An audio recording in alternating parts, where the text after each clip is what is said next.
Hey y'all, welcome back. Um, I just want to say from the bottom of my heart to all of you guys, thank you so much for the responses on the last video. I'm not used to that kind of attention, so it's kind of nice to see it. It makes me feel like something I'm doing is hitting with you guys. So again, thank you so much. I'm uh, I'm gonna keep saying, it's okay to suck.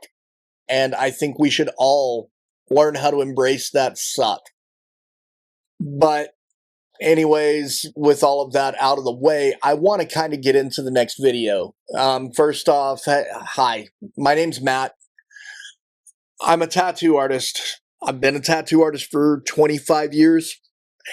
And in that 25 years, I've also been kind of watching the art community on various social medias and spending some time in those communities just like the rest of you.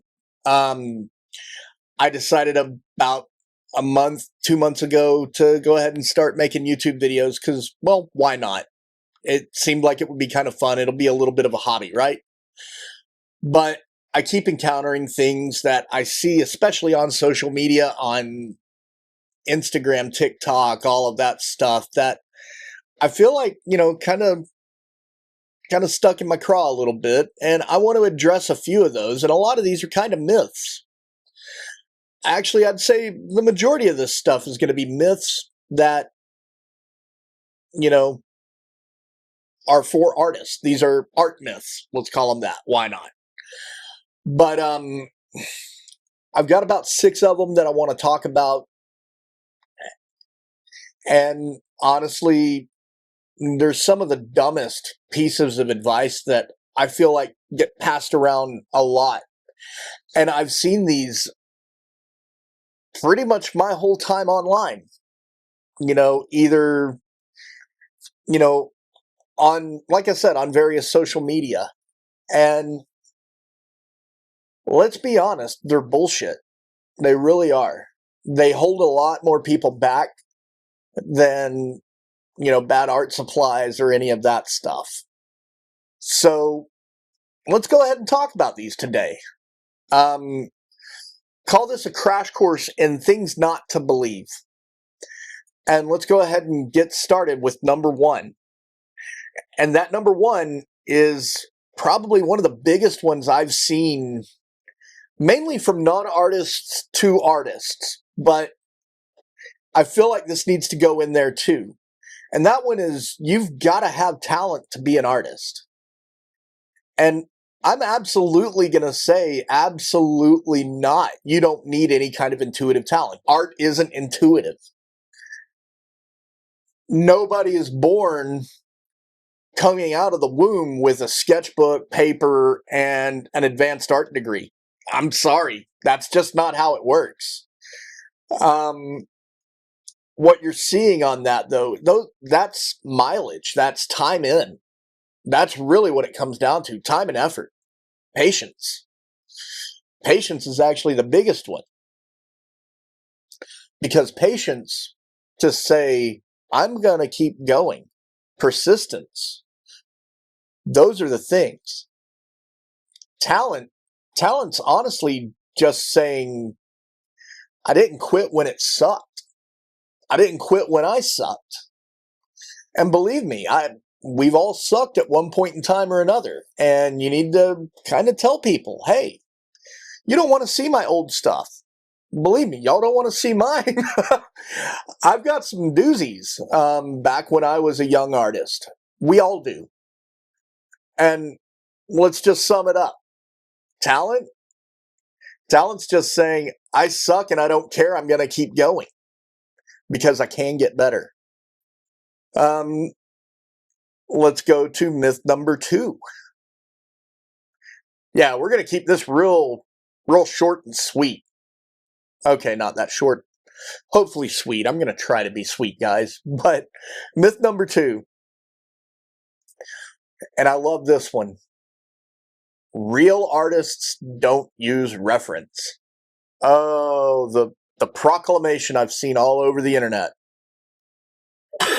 I drew this without reference. And yeah, it shows there, Chief. It doesn't look good.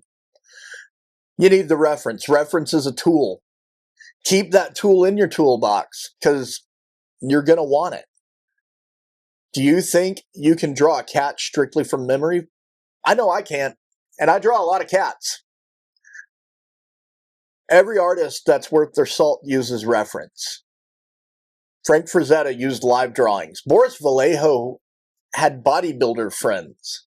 If you've never heard of Boris Vallejo, look him up. He's amazing. Frank Frazetta, again, used reference. Believe me. Frazetta, even if he was looking at other artists, he was looking at reference because those artists used references. Let's be honest. Most of your job as an artist is looking for references, looking for things to help you be better. So don't think reference is cheating. Reference is not cheating. It's a tool. It's like adding gas to your tank.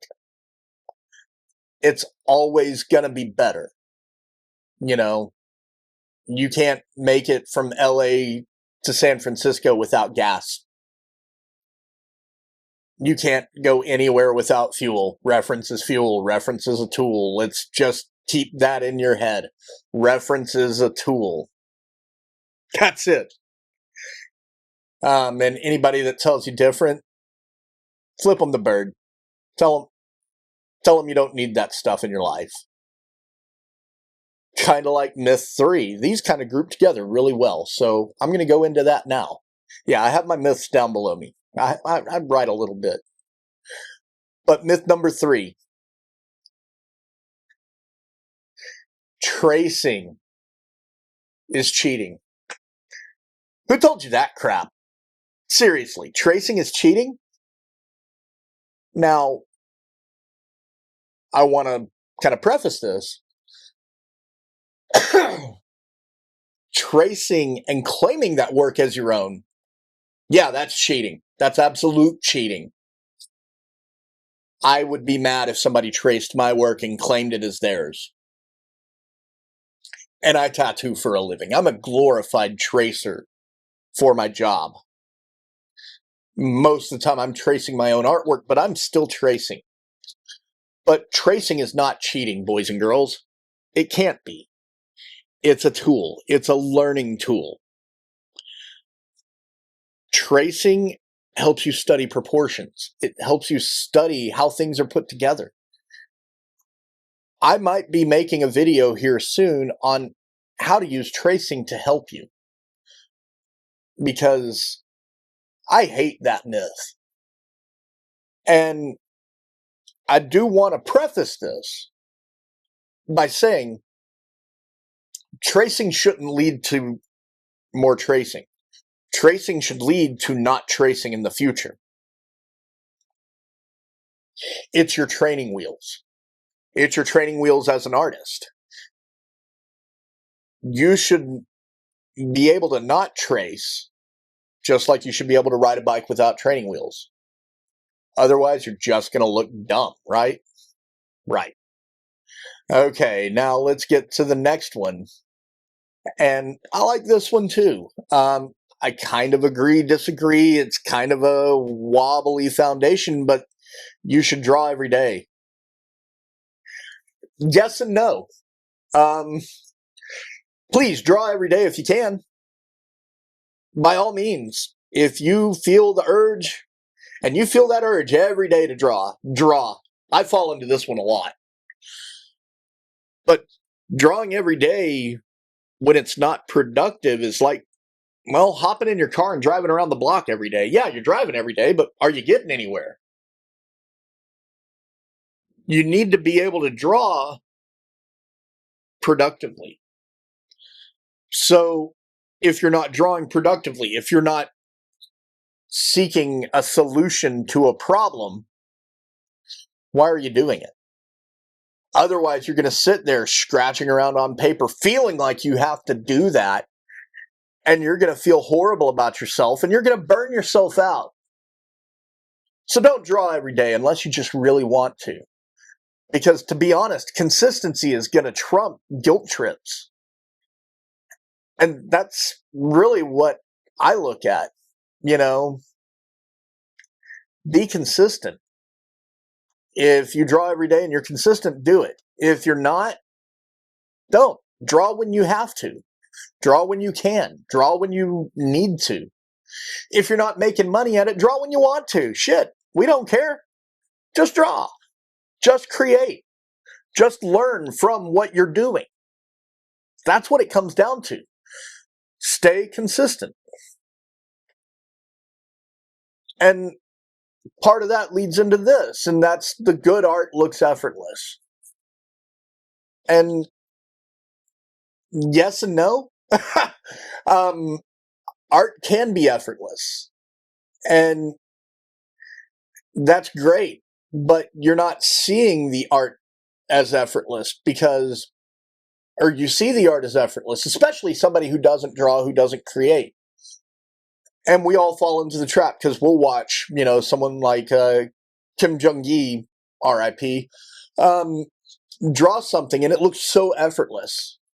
It looks so fluid, so perfect. What you're not seeing is all the crap beforehand.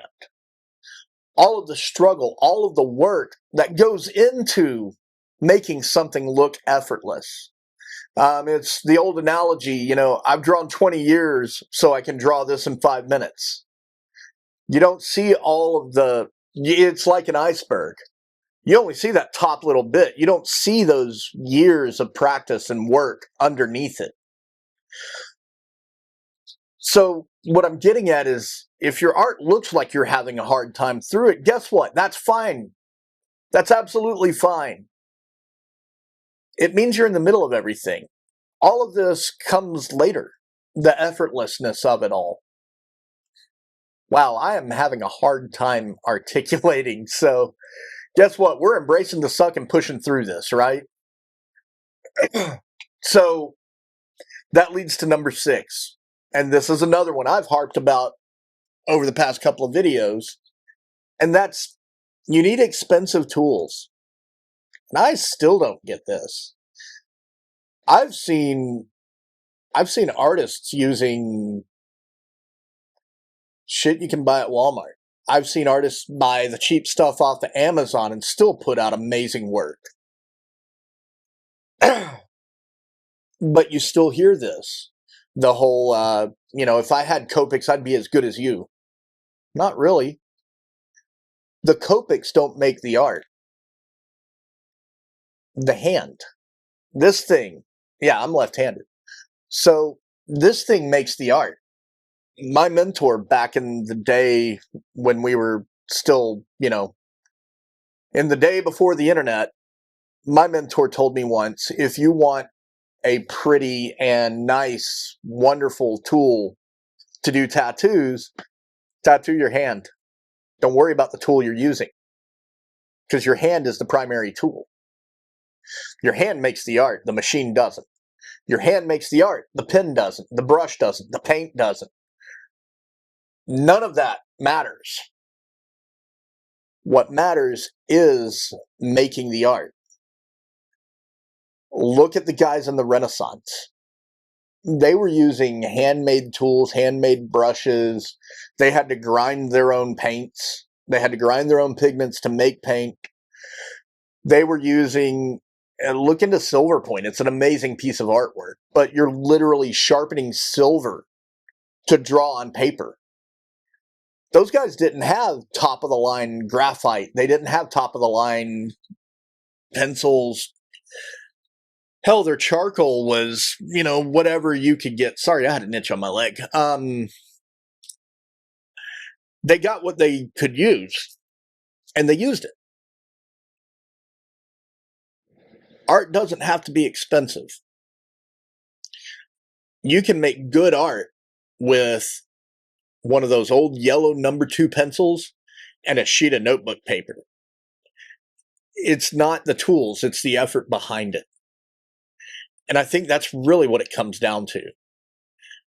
But yeah, those are 6 myths that I keep hearing that honestly, if you keep buying into those, you're going to be stuck too. The truth behind all of this is really kind of boring. You're looking at 3 big things, and that's patience, persistence, and practice. And I'd even throw in education, but that links in with practice. That's really it. If you keep falling for those, you're going to keep getting frustrated. Just ignore them. Forget those myths. Make art the way you want to make art, and you'll keep moving forward. Anyways, so getting off my little diatribe there, if you like what I said, if any of this sticks with you, drop a comment down below. If tell me what myth you've heard the most. Tell me if you've never heard any of these. I'd love to hear that from an artist. That would be great.